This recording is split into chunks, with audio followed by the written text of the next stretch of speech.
for a little surprise. Yes.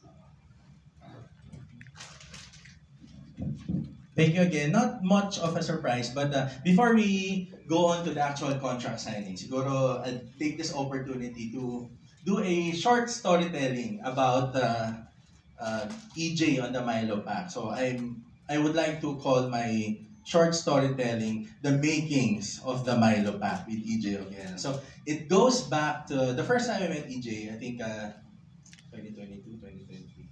But it was for a shoot.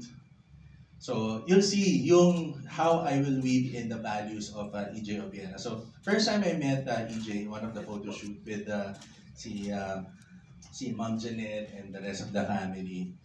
During the break time of the shoot, kinausap ako ni EJ. Sabi niya, Sir Carlo, let's talk about something.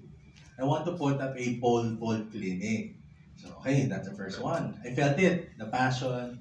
He was ignited by his really desire. Mga sinasabi niya, I don't know who will be the next EJ Obiena, but I know it's somewhere out there. Sayang, so let's do that. And hopefully Milo can support that. So okay, it went on. Tumatak sa akin yon. So we had one, siguro yung mga with Ma'am Janet, some of the athletics. And then, again, tumatak sa akin yun yung desire ni EJ to do a pole vault sports clinic. And then, months after, I think it was around this time, September, we were having our safeguarding workshop with the Philippine Sports Commission. I got a message from EJ. Sabi niya, Sir Carlo, are you free to take a call? I want to discuss something with you. So, okay, of course, it's EJ Obiena. Kahit we're all busy, can we have it at this time? Parang ito, because he was in Europe. So we're here, so time difference. So we're able to hop on a call and guess what he wanted to talk about? Again, yung kanyang pole vault clinic. So after that conversation, we both agreed to come up with a document, really a working document. Word pa nga yata yun. Sabi ko, okay, let's start with this one. So we had a short brainstorming on how he wanted to conduct his pole vault clinic. But again, nangibabaw na naman yung kanyang desire to pass on to the next generation. Okay. Yeah, that was in September. And then, even in the US, I was fortunate to support EJ Obiena dun sa event niya where he won first place earlier this year in UCLA. You know the story. Yun pa rin yung sinasabi niya. Sir Carlo, let's do it. Let's talk about the legal things. Let's talk about how we can support. Let's identify areas where we can do it.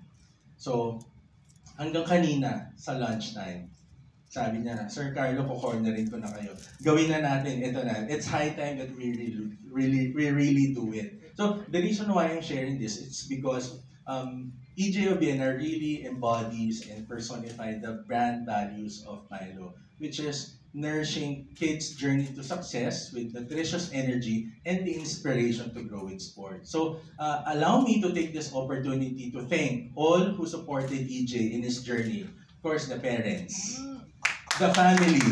I'd like to say nga, the real EJ Obiena on Instagram. And lahat ng mga support. Of course, we have the DepEd supporters, of course, the media, and it's just a message that we always want to say to everyone, especially with the Olympics. So I spoke to EJ after, sabi ko, EJ, thank you for raising the Philippine flag on an international stage. And one of the things that I said, please keep this in mind.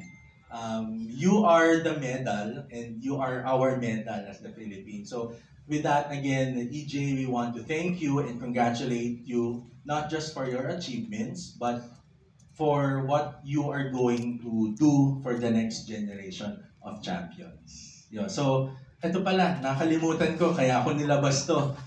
We were not able to put this out up until a certain time, but when we finally got the prototype, I go, EJ, I cannot send it to you, but are you free for a call? And you remember that? I think it was 6 a.m. na Europe time or something. EJ, mabilisan lang. We hopped on a video call and then I showed him this. And I was just so happy because he was happy seeing himself on a Milo pack. And now it's available in stores nationwide, sari-sari store. So please do get yours. And so yun lang, that's the making of our champion on a Milo pack. So again, EJ, thank you and congratulations on behalf of the Milo. Thank you, Carlo, and congratulations, EJ. So, at this point, we are now at the pivotal moment of our program. It's time for the ceremonial contract signing and also the turnover of our commemorative frame. So, may we call up, of course, the members of the brand team are already here. So, I think we can begin with our ceremonial signing. Um, if for all those who also would like to use this as a photo opportunity, please, you can come up in front. And so we'll have a few shots of them seated while signing our contract. And then later on,